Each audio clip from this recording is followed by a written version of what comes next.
दोस्तों, आप सभी ने यह अक्सर सुना ही होगा कि मनुष्य को उसके अच्छे बुरे कर्मों का फल भोगना ही पड़ता है। लेकिन आज की इस वीडियो में जानेंगे कि क्या माँ बाप के अच्छे और बुरे कर्मों का फल पुत्र को भोगना पड़ता है। तो नमस्ते दोस्तों, हमारे भक्ति और कहानी संग्रह चैनल में आपका दिल से स्वागत है। दोस्तों, जैसे औलाद अच्छा या बुरा कर्म करती है, तो उसे उनके माता पिता को भोगना पड़ता है। ठीक इसी प्रकार माता पिता के अच्छे और बुरे कर्मों का फल उनकी औलाद को मिलता है और उन्हें भोगना पड़ता है। तो दोस्तों, आज की वीडियो बहुत ही महत्वपूर्ण और ज्ञानवर्धक होने वाली है। कृपया वीडियो में अंत तक जरूर बने रहे। तो चलिए कहानी को शुरू करते हैं। एक समय की बात है। एक महान तपस्वी अपने आश्रम में रहता था। एक दिन उसकी पत्नी ने पूछा, स्वामी, क्या माता पिता के अच्छे और बुरे कर्मों का फल उनकी संतान को भोगना पड़ता है? तभी महात्मा ने कहा, हे देवी, माता पिता के अच्छे और बुरे कर्मों का फल उनकी संतान को अवश्य ही भोगना पड़ता है।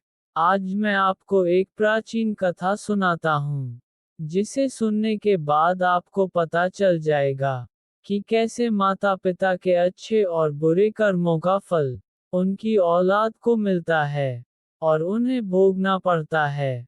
फिर महात्मा ने कथा को सुनाना आरंभ करते हैं और कहते हैं, हे देवी, प्राचीन समय की बात है। एक गांव में एक गरीब आदमी रहता था। वह बहुत ही गरीब था, किसी तरह से मेहनत मजदूरी करके अपने घर का पालन पोषण करता था। उसे मजदूरी में दिन भर काम करने के बाद 50 रुपए मिलते थे। उसमें से वह 25 रुपए रोजाना दान करता था और 25 रुपए में अपने परिवार का पालन पोषण करता था। इस प्रकार कुछ समय बीतने के बाद उसके घर में एक लड़के का जन्म हुआ। उस गरीब आदमी के परिवार में अब कुल 3 सदस्य हो गए, दोनों पति पत्नी और एक लड़का। अब धीरे धीरे उनके पालन पोषण में उस आदमी को समस्या होने लगी, क्योंकि इधर दिन प्रतिदिन महंगाई बढ़ती जा रही थी। फिर महात्मा ने कहा, हे देवी, एक दिन की बात है, उस आदमी के लड़के ने अपने पिता से पूछा, पिताजी, आप रोजाना 50 रुपए कमाते हैं, जिसमें से आप 25 रुपए रोज दान कर देते हैं, और 25 रुपए में हम अपना गुजर कैसे कर पाएंगे? उस आदमी को चुपचाप देखकर उसकी पत्नी ने कहा, बेटा, ऐसी कोई बात नहीं है। तुम्हारे पिताजी रोज 50 रुपए कमाते हैं और 25 रुपए दान कर देते हैं। ये तुम्हारे लिए ही दान करते हैं, दूसरों के लिए नहीं। लेकिन वह लड़का इस बात को नहीं समझ पाया, क्योंकि वह लड़का बहुत ही छोटा सा था। महात्मा ने कहा, हे देवी, इसी तरह से कुछ समय बीतता गया और उस गरीब आदमी का लड़का धीरे धीरे बड़ा होने लगा और उस लड़के की उम्र 7 वर्ष की हो गई। इधर एक दिन वह आदमी काम करके शाम के समय वापस अपने घर लौट रहा था। तभी रास्ते में एक काला भैंस आया और आकर उस गरीब आदमी को मारने लगा। उस भैंस के मारने की वजह से उस आदमी की वहीं पर मृत्यु हो गई। जब उस आदमी की पत्नी और उसके लड़के को पिता की मृत्यु की खबर मिली तो उनको बड़ा दुख हुआ। फिर एक दिन उस गरीब आदमी के लड़के ने अपनी माँ से पूछा कि माँ, हमारे पिताजी कहाँ चले गए हैं? उस गरीब आदमी की पत्नी ने कहा कि बेटा, तुम्हारे पिताजी हम सबको छोड़कर यमपुरी में यमराज के पास चले गए हैं। तब बेटे ने कहा, जब पिताजी थे तो रोजाना 50 रुपए कमाते थे और 25 रुपए की बचत करते थे। हमारा पालन पोषण इस 25 रुपए में करते और बाकी के 25 रुपए वह दान करते थे। अब हमारा पालन पोषण कैसे होगा? कैसे हमारा पेट भरेगा? फिर माँ ने अपने बेटे से कहा, बेटा, जिस घर में गरीबी है, उसका कोई सहायक नहीं होता है, उससे सभी दूर भागने लगते हैं, शिवाय भगवान के, क्योंकि वही गरीबों के सहायक होते हैं। फिर बेटे ने अपनी माँ से कहा कि माँ, ऐसा मत सोचो, मैं यमराज के पास जाऊंगा और अपने पिताजी को वापस लेकर आऊंगा। हमारी गरीबी देखकर यमराज को हमारे ऊपर अवश्य दया आ जाएगी, और वह हमारे पिताजी को मेरे साथ अवश्य भेज देंगे। फिर महात्मा ने कहा, हे देवी, उस छोटे से बच्चे की बात पर उसकी माँ ने ध्यान नहीं दिया।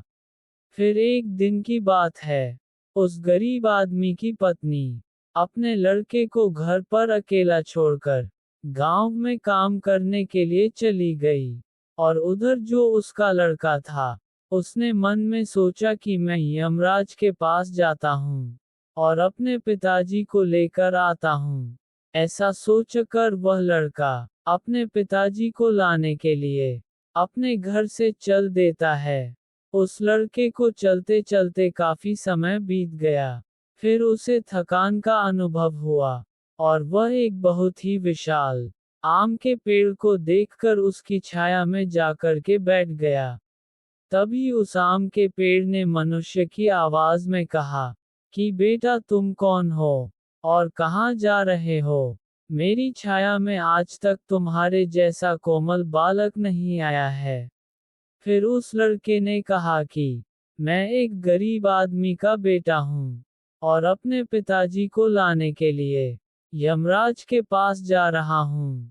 उस आम के पेड़ ने जब उसकी यह बात सुनी, तो उसने कहा कि बेटा, तुम मेरे लिए भी यमराज से एक प्रश्न पूछ कर आना कि मैं कई वर्षों से यहाँ पर लगा हुआ हूँ, लेकिन मेरा एक भी पत्ता जमीन पर नीचे नहीं गिरता है, और ना ही मेरी डालियां सूखती हैं। मैं कितने वर्षों तक और यहाँ पर खड़ा रहूंगा? मैंने अपने पूर्व जन्म में ऐसा कौन सा पाप किया था, जिस कारण से मुझे इस योनि से मुक्ति नहीं मिल पा रही है? इसका कौन सा कारण है? तब उस लड़के ने कहा कि ठीक है, मैं यमराज से तुम्हारा ये प्रश्न जरूर पूछ कर आऊंगा। महात्मा ने कहा, हे देवी। इतना कहकर वह लड़का वहां से आगे जाता है, और चलते चलते रास्ते में उसे एक इच्छाधारी सर्प मिला। उस सर्प को देखकर वह लड़का डर के मारे कांपने लगा, और वहां से भागने ही वाला था। तभी वह सर्प मनुष्य की आवाज में बोलने लगा, बेटा, तुम मुझसे डरो मत। मुझे इतना बताओ कि तुम कौन हो और कहाँ जा रहे हो। वह लड़का उस सर्प के पास गया और हाथ जोड़कर कहने लगा, हे नागराज, मैं गरीब आदमी का बेटा हूँ, और मैं यमराज के पास अपने पिताजी को लाने के लिए जा रहा हूँ। उस सर्प ने कहा कि बेटा, तुम यमराज से मेरा एक प्रश्न पूछ कर आना। मैं कई वर्षों से यहाँ पर पड़ा हुआ हूँ। मेरे से अब चला भी नहीं जाता। मेरे शरीर में इतनी भी जान नहीं है कि मैं थोड़ा सा भी चल फिर सकूं। मैंने अपने पूर्व जन्म में ऐसा कौन सा पाप किया था, जिस कारण से मुझे इस योनि से मुक्ति नहीं मिल पा रही है? इसका कौन सा कारण है? तब उस लड़के ने कहा कि ठीक है, मैं यमराज से तुम्हारा ये प्रश्न पूछकर जरूर आऊंगा। महात्मा ने कहा, हे देवी। इतना कहकर वह लड़का आगे चलने लगा। फिर चलते चलते रास्ते में उसे एक किसान मिला। किसान ने कहा कि बेटा, तुम कौन हो और कहाँ जा रहे हो? देखने में तो तुम बड़े ही सुकुमार और कोमल लग रहे हो। फिर उस लड़के ने कहा कि मैं एक गरीब आदमी का बेटा हूँ, और मैं यमराज के पास अपने पिताजी को लाने के लिए जा रहा हूँ। फिर उस किसान ने कहा कि तुम यमराज से मेरा एक प्रश्न पूछ कर आना। मैं चलते हुए राहगीरों की प्यास बुझाने के लिए कई सालों से यहाँ पर एक बावड़ी खुदवा रहा हूँ, लेकिन इसमें पानी अभी तक नहीं निकाला है। मैंने अपने पूर्व में ऐसा कौन सा पाप किया था, जिस कारण से इस बावड़ी में अभी तक पानी नहीं निकला है। मैंने इसमें बहुत सारे पैसे भी खर्च कर दिए हैं। इसका क्या कारण है? उस लड़के ने कहा, ठीक है, मैं यमराज से तुम्हारा ये प्रश्न जरूर पूछ कर आऊंगा। महात्मा ने कहा, हे देवी। इतना कहकर वह लड़का वहां से आगे की ओर चलने लगा। चलते चलते रास्ते में उसे एक बहुत बड़ा तालाब मिला। फिर वह लड़का तालाब के किनारे पर गया और पानी पीने लगा। तभी उस तालाब से तैरती हुई एक बत्तख आए और कहने लगी, बेटा तुम कौन हो और कहाँ जा रहे हो? तब उस लड़के ने कहा कि मैं गरीब आदमी का बेटा हूँ और मैं यमराज के पास मेरे पिताजी को लाने के लिए जा रहा हूँ। महात्मा ने कहा, हे देवी। उस लड़के की बात सुनकर उस बत्तख ने कहा कि बेटा तुम यमराज से मेरा एक प्रश्न पूछ कर आना। कई वर्षों से मैं इस तालाब में भटक रही हूँ। मेरी 7 पीढ़ियां गुजर गई हैं, परंतु मैं अभी तक इसी तालाब में तैर रही हूँ। मैंने अपने पूर्व जन्म में ऐसा कौन सा पाप किया था जिसके कारण मुझे इस योनि से मुक्ति नहीं मिल पा रही है? इसका क्या कारण है? तब उस लड़के ने कहा, ठीक है, मैं यमराज से तुम्हारा ये प्रश्न जरूर पूछ कर आऊंगा। इतना कहकर वह लड़का वहां से आगे की तरफ बढ़ने लगा। चलते चलते तालाब के दूसरे किनारे पर पहुंच गया। दूसरे किनारे पर जब वह पहुंचा तो उसने देखा कि एक मरा हुआ बगुला वहां पर पड़ा हुआ था। जब वह लड़का उस मरे हुए बगुले को लांग कर जाने लगा तो वह मारा हुआ बगुला कहने लगा, बेटा तुम कौन हो और कहाँ जा रहे हो? उस लड़के ने उसकी आवाज सुनकर कहा कि मैं एक गरीब आदमी का लड़का हूँ और मैं यमराज के पास अपने पिताजी को लाने के लिए जा रहा हूँ। उस बगुले ने कहा कि तुम यमराज से मेरा एक प्रश्न पूछ कर आना कि मेरा शरीर कई वर्षों से इस तालाब के किनारे पर ही पड़ा हुआ है। कभी पानी की लहर आती है तो मेरा शरीर तालाब के अंदर चला जाता है और पानी की लहर से वापस तालाब के बाहर निकलकर किनारे पर आ जाता है। ना तो मेरा शरीर गलता है और ना ही सड़ता है। इतने सालों से जैसे का तैसा ही है। मैंने अपने पूर्व जन्म में ऐसा कौन सा पाप किया था जिसके कारण मुझे इस शरीर से मुक्ति नहीं मिल पा रही है, और इसका क्या कारण है? उस लड़के ने कहा, ठीक है, मैं यमराज से तुम्हारा ये प्रश्न जरूर पूछ कर आऊंगा। महात्मा ने कहा, हे देवी। इतना कहकर वह लड़का वहां से चलने लगा और वहां से चलते चलते यमपुरी में पहुंच गया और वहां पहुंचकर यमराज को प्रणाम किया और हाथ जोड़कर कहने लगा, हे यमराज मेरे पिताजी कहाँ पर है? जब मेरे पिताजी घर पर थे तो वह रोजाना 50 रुपए कमाते थे, जिसमें से 25 रुपए तो दान कर देते थे और 25 रुपए में से हम लोगों का पालन पोषण करते थे। लेकिन अब मेरे पिताजी घर पर नहीं है, तो मैं और मेरी माँ भूखे मर रहे हैं। आप उन्हें जल्दी से मेरे साथ हमारे घर पर भेज दीजिए। महात्मा ने कहा, हे देवी। फिर यमराज ने उस लड़के की बात सुनकर कहा, ठीक है, मैं तुम्हारे पिताजी को घर पर भेज दूंगा। पहले तुम यहाँ पर बैठो। यमराज ने उस लड़के को अपने पास में बिठाया और उसको भोजन कराया। भोजन करने के बाद पूछा कि तुम्हें और क्या चाहिए? फिर उस लड़के को रास्ते में जो जो मिले थे उनके प्रश्न यमराज से पूछे। यमराज ने उन सभी के प्रश्नों का उत्तर दिया और कहा कि बेटा तुम जाते समय उन सबको उनके उत्तर बताते जाओ। फिर यमराज ने कहा कि बेटा तुम अपने घर पर जाओ, तुम्हारी माँ तुम्हारा इंतजार कर रही है। तुम्हारे पिताजी तुम्हारे घर पर पहुंच जाएंगे। फिर वह लड़का यमराज को प्रणाम करके वहां से वापस अपने घर के लिए चलने लगा।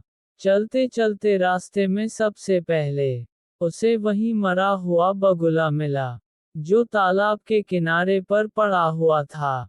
उस लड़के को देखकर वह मरा हुआ बगुला कहने लगा, बेटा क्या तुमने यमराज से मेरा प्रश्न पूछा था?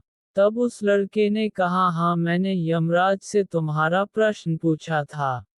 यमराज ने कहा कि तुम पहले बहुत बड़े विद्वान थे, परंतु तुमने किसी को भी अपना ज्ञान नहीं बताया। अब मर गए हो, वह ज्ञान तुम्हारे अंदर ही अंदर खौल रहा है। जब तक तुम अपना ज्ञान किसी को नहीं बताओगे, तब तक तुम्हारी आत्मा को शांति नहीं मिलेगी। महात्मा ने कहा, हे देवी।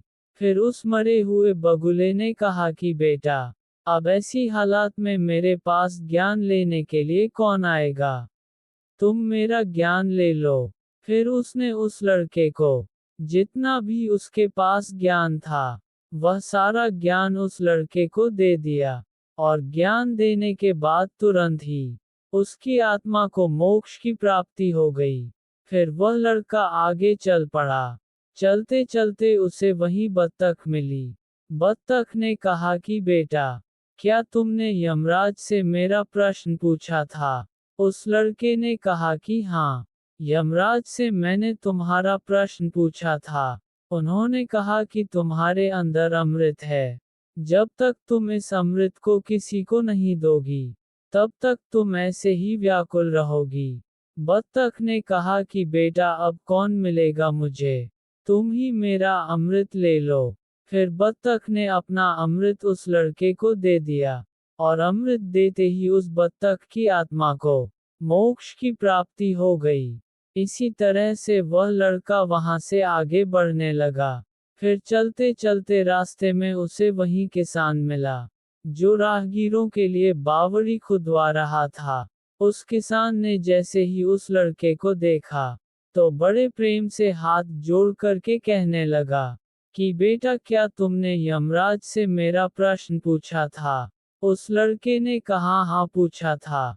यमराज ने कहा कि आपके घर में एक जवान कन्या कुंवारी बैठी हुई है। जब तक आप उस लड़की का विवाह नहीं करोगे और कन्यादान नहीं करोगे, तब तक इस बावड़ी में पानी नहीं निकलेगा। पहले जो तुम्हारा कर्म है उसे पूरा करो।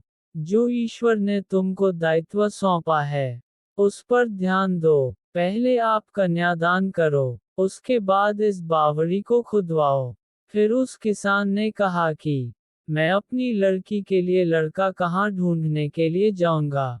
तुम मुझे बहुत ही सीधे साधे स्वभाव के दिख रहे हो, और सुंदर भी हो, और देखने में बहुत ही अच्छे लग रहे हो। इसलिए बेटा तुम ही मेरी लड़की से विवाह कर लो। महात्मा ने कहा, हे देवी। फिर उस किसान ने अपनी लड़की का विवाह उस लड़के के साथ कर दिया। फिर किसान ने अपनी लड़की को बहुत सारा धन देकर विदा कर दिया। फिर वह लड़का आगे चला। चलते चलते रास्ते में उसको वही इच्छाधारी सर्प मिला। उस सर्प ने कहा कि बेटा, क्या तुमने यमराज से मेरा प्रश्न पूछा था? तब उस लड़के ने कहा कि हाँ पूछा था। यमराज ने कहा कि तुम्हारे पास जो नागमणि है, तुम उस नागमणि को धरती पर नहीं उगलते हो, और ना कभी किसी को दान दिया है। जब तक तुम इस नागमणि का दान नहीं करोगे, तब तक तुम्हारा शरीर ऐसे ही बना रहेगा। फिर उस सर्प ने कहा कि बेटा, मैं ये नागमणि अब किसको दान करूं? इस नागमणि को तुम ही ले लो। फिर उस सर्प ने अपनी नागमणि को उस लड़के को दे दिया। नागमणि को देते ही उस सर्प की आत्मा को मोक्ष की प्राप्ति हो गई। इस तरह से वह लड़का अपनी पत्नी को लेकर फिर आगे चलने लगा। फिर चलते चलते रास्ते में उसे वहीं आम का विशाल पेड़ मिला, जिसकी छाया में उसने विश्राम किया था। उसने पूछा कि बेटा क्या तुमने यमराज से मेरा प्रश्न पूछा था? तब लड़के ने कहा, हाँ पूछा था। यमराज ने कहा कि पूर्व जन्म में तुम्हारा काम स्कूल में बच्चों को शिक्षा देना था। तुम्हारा पद एक गुरु का था, परंतु तुमने अपने पद का सही इस्तेमाल नहीं किया। तुम शिक्षा देने के बदले में छोटे छोटे बच्चों से अपना काम करवाते थे और उन्हें अच्छी तरह से शिक्षा नहीं देते थे। तुम पूर्व जन्म में बहुत बड़े विद्वान थे, परंतु तुमने उन बच्चों को शिक्षा नहीं दी। उन्हीं बच्चों के श्राप की वजह से तुम्हें मुक्ति नहीं मिल पा रही है। जब तक तुम अपना ज्ञान किसी को नहीं दोगे, तब तक यही पड़े रहोगे। तब उस आम के पेड़ ने कहा, मैं ये ज्ञान किसको दूंगा, तुम ही ले लो। फिर उस आम के पेड़ ने उस लड़के को अपना जितना भी उसके पास ज्ञान था सब दे दिया। जैसे ही उस आम के पेड़ ने उस लड़के को अपना ज्ञान दिया, तो उसकी भी आत्मा को शांति मिल गई और वह उस पेड़ की योनि से मुक्त हो गया। वह लड़का अपनी पत्नी के साथ चलते चलते अपने घर पहुंच गया। जब वह लड़का अपने घर पर पहुंचा तो उस लड़के की माँ उसको देखकर बड़ी खुश हुई और कहने लगी कि बेटा तुम कहाँ पर चले गए थे, और ये लड़की तुम्हारे साथ में कौन है। फिर उस लड़के ने जो भी उसके साथ घटनाएं घटी थी, वह सब कुछ अपनी माँ को बता दिया। फिर महात्मा ने कहा, हे देवी, अब उस लड़के को ज्ञान हो चुका था कि उसके पिताजी वापस नहीं आ सकते हैं। अब उनकी मुक्ति हो चुकी है। उसके पिताजी ने जो दान धर्म किया था, उसका फल उस लड़के को यमराज ने दे दिया। इस प्रकार से महात्मा ने अपनी पत्नी को बताया कि माता पिता के अच्छे और बुरे कर्मों का फल उनकी औलाद को कैसे प्राप्त होता है, और पूर्व जन्म के कर्मों का फल व्यक्ति को कैसे मिलता है, और उसके पिता द्वारा किया गए पाप और पुण्य कर्म भी उसके बच्चों को कैसे मिलते हैं। तो दोस्तों, आपने आज के इस वीडियो से क्या सीखा है, वह मुझे आप कमेंट बॉक्स में कमेंट करके बता सकते हैं। हमें उम्मीद है कि आपको आज की वीडियो पसंद आई होगी। अगर पसंद आई हो तो इस वीडियो को एक लाइक करें और उस इंसान को शेयर करें जिसको ये कहानी सुनने की ज़रूरत है। वीडियो में लास्ट तक बने रहने के लिए आपका बहुत बहुत धन्यवाद। आगे फिर मिलते हैं एक और वीडियो के साथ। तब तक के लिए अपना और अपने माता पिता का और अपने घर परिवार वालों का ख्याल रखें। धन्यवाद।